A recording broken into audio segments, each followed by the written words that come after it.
Hey, what's up, Heritage? This is Mr. Leong, and today I'm going to go over these notes with you, how to graph quadratic equations in Vertex form. So first, let's kind of try to tie it back to last week where we were graphing in standard form. Okay. So I'll write here, remind you what standard form looks like. Okay, so that's when our function is written as three terms. Right. A second degree term plus some first degree term plus some constant. Okay. So we learned last week how to graph quadratic equations in that form. Okay. Now in this video, I'm going to show you how to graph quadratic equations when they're in this new form, which is called vertex form. Okay. So we've got some a coefficient out in front. We've got some binomial x minus some number, and that's going to be squared. And then there's some constant. Okay.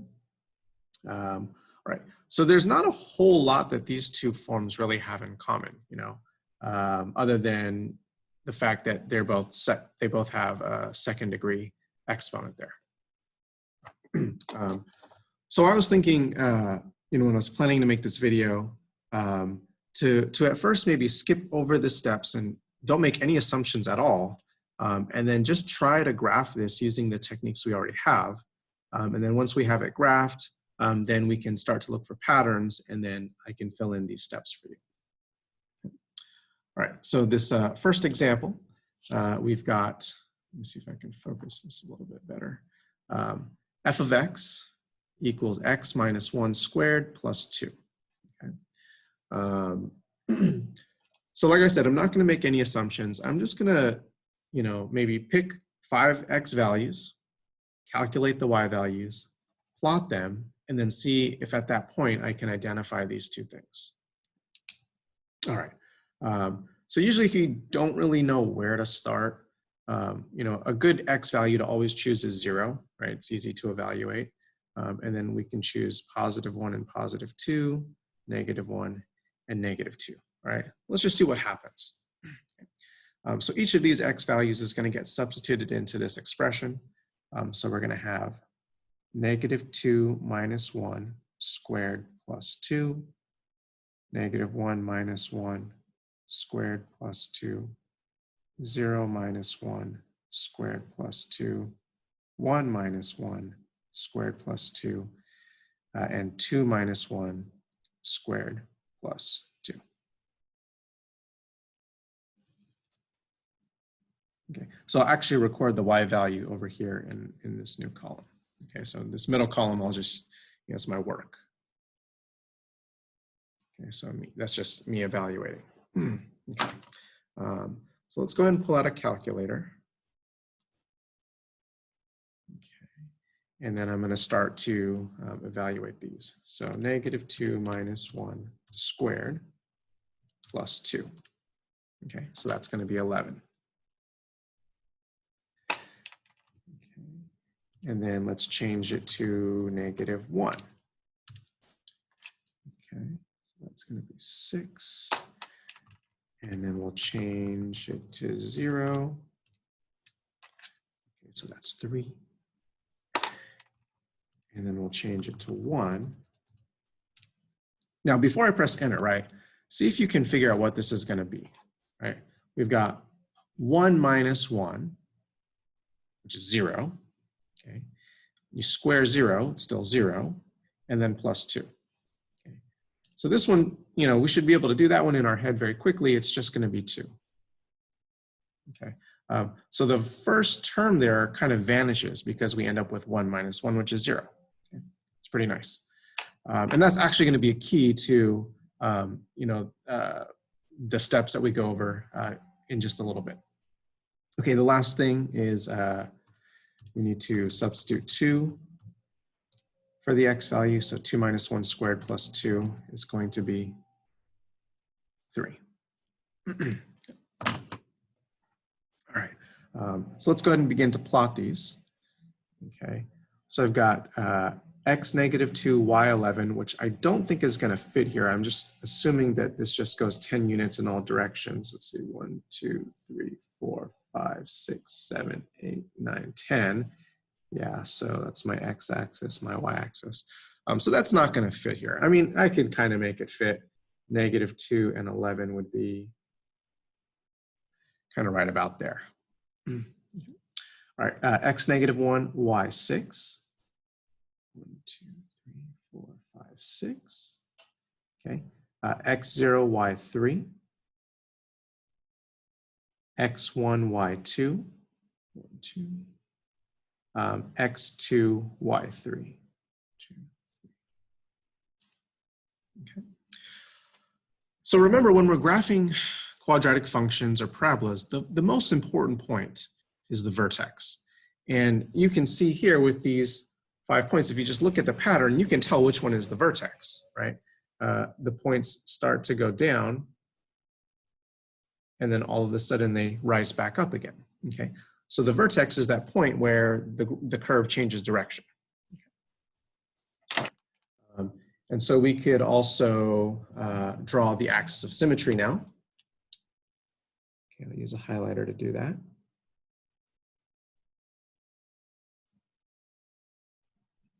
Okay. And then using that axis of symmetry, kind of like as if I were going to fold the paper, right? I can now finish off the right side of this parabola. I can take this point here and reflect it to the other side. And then I can take this point here and reflect it to the other side. Okay.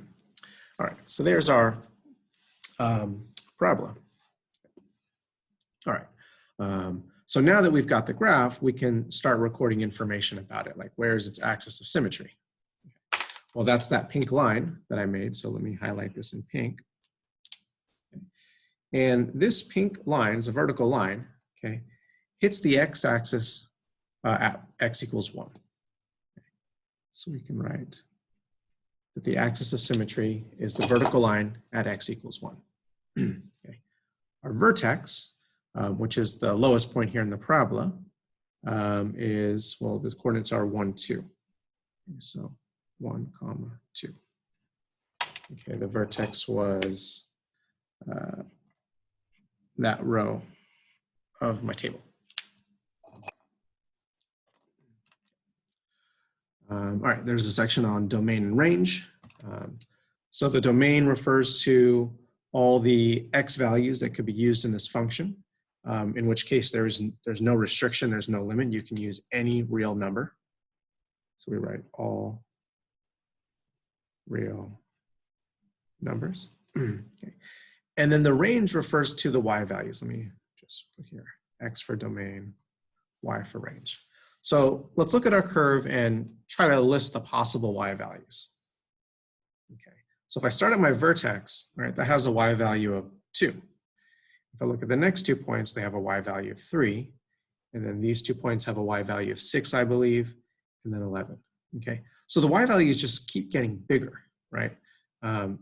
Starts off as 2 being the smallest y value, and then everything else is just going to have a larger y value.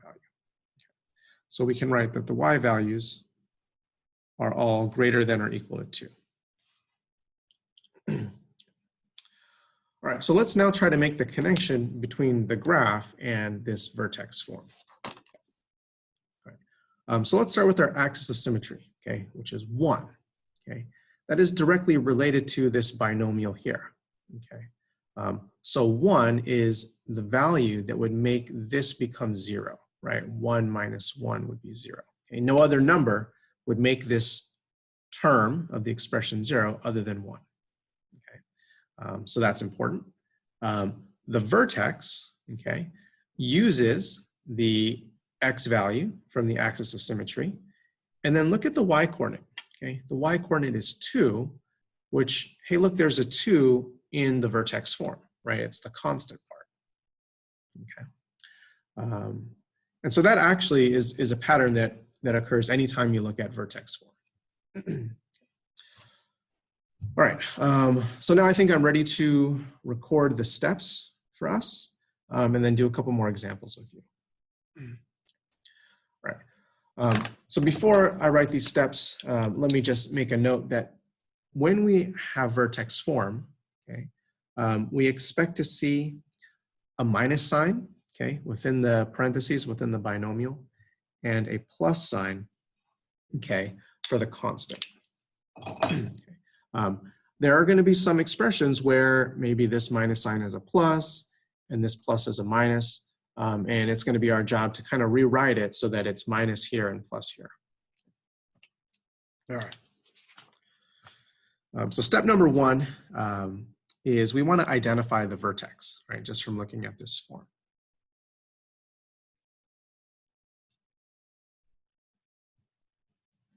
Okay. And the vertex is going to be this h value. It's going to be the x coordinate of the vertex.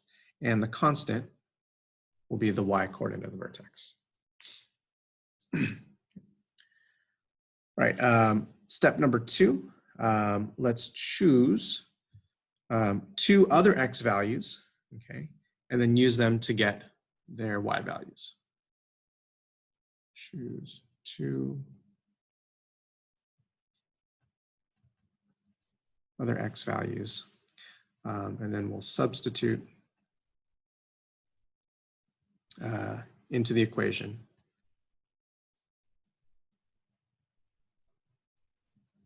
Okay, to find the y values.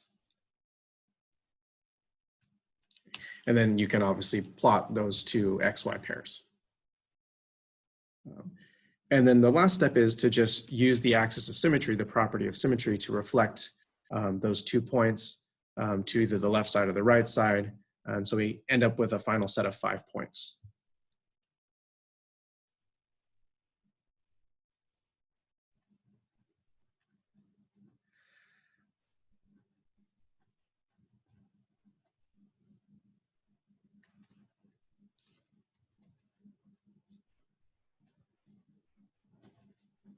Okay, so use the axis of symmetry to reflect the points from step 2. All right. So let's look at problem number 2. Now, with problem 2, I will try to kind of take this approach here. All right. So our function is negative 2x plus 1 squared minus 3. Which, remember, I said we want to have a minus sign here and a plus sign here. Okay, we actually don't have that. Okay, we have plus sign here and a minus sign there. Okay, so we're going to have to do some manipulation and rewrite this. So I think I can fit it in this space here. So f of x equals negative 2x. Okay, now adding 1 is the same as subtracting negative 1. So I can write this as x minus negative 1 squared. And subtracting 3 is the same as adding negative 3 plus negative 3. Okay. So in that sense now, it looks a little bit more complicated, but I've got it to match this, right? A minus sign on inside the parentheses and a plus sign near the constant. So I've got that now, the minus sign in the parentheses and the plus sign in front of the constant.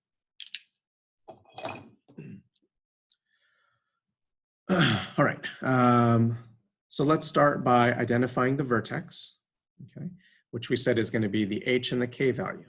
Okay, the h is the number after the minus sign, the k is the number after the plus sign. So for us, h is negative 1, k is negative 3. Negative 1. Negative 3. Okay. So we can go ahead and plot that point here. Negative 1, negative 3. And we can also just put it in the middle row of our table. Right? Negative 1, negative 3. All right. We also know that the vertex falls on the axis of symmetry. So I can go ahead and draw or just highlight my axis of symmetry right now. And if I want to write an equation for this vertical line, I just have to figure out where it crosses the x-axis. And it crosses the x-axis at negative 1. So we'll write x equals -1. Right. Next, we want to choose two other x values. Okay. So I'm going to choose 0 and +1. Okay. And then let's find the y value. So now I can go back and use the original function, right? It's much simpler to use that than this other one with the double negatives and the plus minus. All right, so -2 parentheses 0 + 1 squared minus 3. Then we'll have -2 parentheses 1 + 1 squared minus 3. Okay, now we could do this by hand. I'm just going to use my calculator here. Okay. -2, 0 + 1 squared minus 3. Okay, so that's going to be -5. And then let's make that x value 1, and that's going to be -11.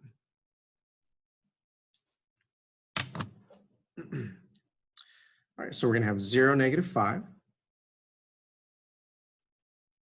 and then 1, -11, which is just going to be a smidge off the graphing space. All right. So what we have here is we have basically the right half of our parabola. Okay. This parabola is opening downward. Notice that the leading coefficient here is negative. That's what tells us it opens downward. All right, so now we need to graph the left side, and we're just going to reflect those last 2 points. Okay, so this point here, we'll reflect it over, and this point here, we will reflect it over. And then we have a mirror image. Right, the left side is a mirror image of the right side. All right, domain, again, for any quadratic function, actually any polynomial, I believe, the domain is all real numbers. You can use any number you want and substitute it as the x value. So all real numbers. Okay. All right. The range. All right. We're gonna have to analyze the y coordinates. So our vertex has a y coordinate of -3, and then all the other points on our parabola have lower and lower y coordinates. So we can say the y coordinates along this graph are going to be numbers that are less than or equal to -3.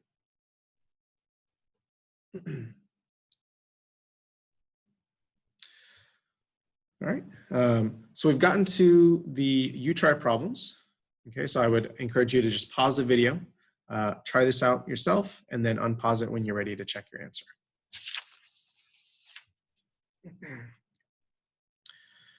All right, so here's the answer to U-try number 1.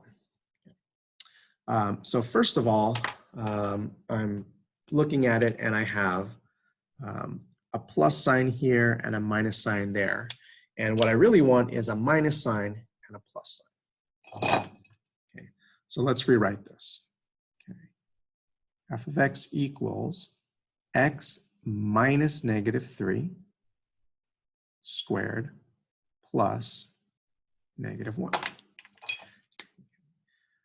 So now I've got that minus sign and that plus sign. The vertex is going to be the h and the k value, right? So the h value is -3, the k value is -1, and then we can add that to the center row of our table. -3, -1, and we can also plot that as well. -3, -1. Because it's the vertex, we also know that the axis of symmetry is going to pass through that point. So we'll draw a vertical line there, and that vertical line hits the x-axis at -3. And so we can write x equals -3 as the equation of our axis of symmetry. All right, let's pick 2 additional points. So we already have x -3, so maybe we can just do -2 and -1. We want to choose some nearby points, right? We don't want to choose like x equals 100, right? It's not even going to fit on our coordinate plane here. All right, so let's substitute -2 into the original function. -2 plus 3 squared minus 1. And then we'll also write -1 plus 3 squared minus 1.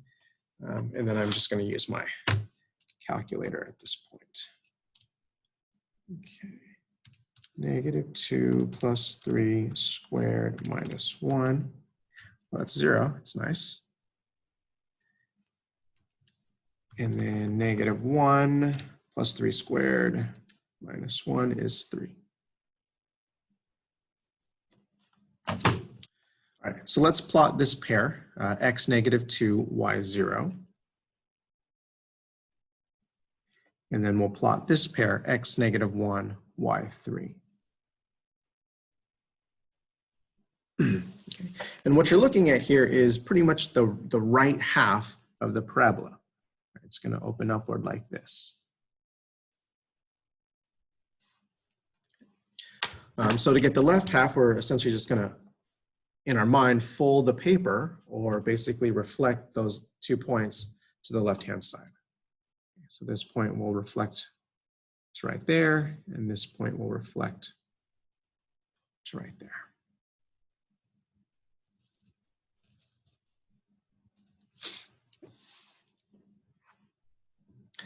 All right, domain, okay, all real numbers. Okay. And then the range, let's look at the y values. Okay, start with the vertex. Okay. What's the y coordinate of the vertex? Okay. Well, its y coordinate is -1.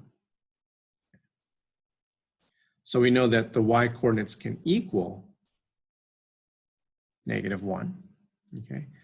But if I look at either the left branch or the right branch of the parabola, right, the points are just getting higher and higher, which means the y coordinates are getting larger. So really the y coordinates are equal to -1 or larger than -1. So we'll write it like that.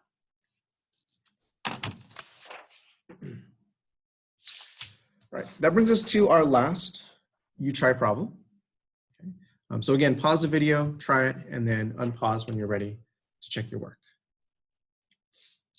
All right, so I'm looking here inside the parentheses and I see a minus sign, okay, which is exactly what we want to see. But near the constant, there's also a minus sign, and I want that to be a plus sign. So I'm not going to change anything about this part of the function, but I will change this to be plus -4. So we'll write f of x equals the negative of x minus 3. Okay, that was just how we wanted it, plus -4. So we've got that minus sign inside the parentheses and a plus sign in front of the constant. Right. So the vertex is going to be the values after that minus sign and after that plus sign. So 3 is the x coordinate, -4 is the y coordinate. And let's go ahead and record that in the center of our table, 3, -4, and plot it as well, 3, -4. Remember, that's the vertex, so it's also where we would find the axis of symmetry. Okay. And so this vertical line hits the x-axis at +3. So its equation is x equals 3. And then now we're going to search for 2 additional points. Let's choose, we can go 3, 4, 5. Or we can go 3, 2, 1, right? And I would assume that the smaller the number, the easier the calculation. So let's use 2 and 1, okay? Maybe when you did it, you used 4 and 5, and that's totally fine, okay? All right, so we're gonna have the negative of 1 minus 3 squared minus 4, and then the negative of 2 minus 3 squared minus 4. All right, we're substituting these x values into the original function.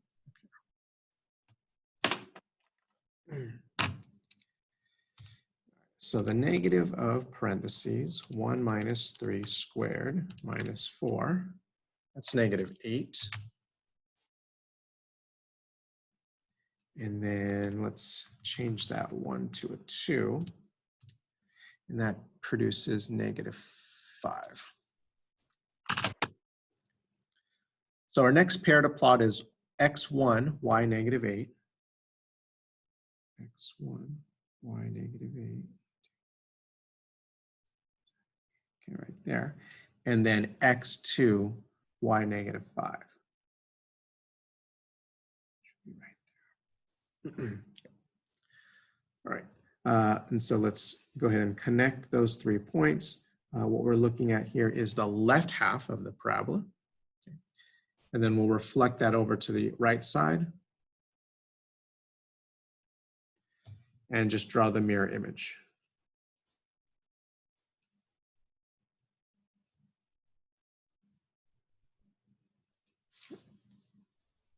All right. So there we have it. Okay. Oh, got to do the domain and range. Okay. So the domain is the x coordinates, and we can use any x coordinate we want. Right? You can choose any x value to put in this table. So all real numbers. However, you cannot get any y value. You only get specific y values.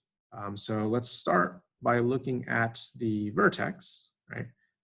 The y value of the vertex was negative 4. So we know that we're going to get a y value of negative 4. And then if we look at the direction of the parabola, right, all the other points are going to be lower than the vertex, okay, which means their y coordinates are going to be less than negative 4. And then the vertex has a y coordinate that's equal to negative 4. Okay. Thanks for watching. I hope you found this video helpful. Check your teacher's webpage for Zoom sessions if you have additional questions.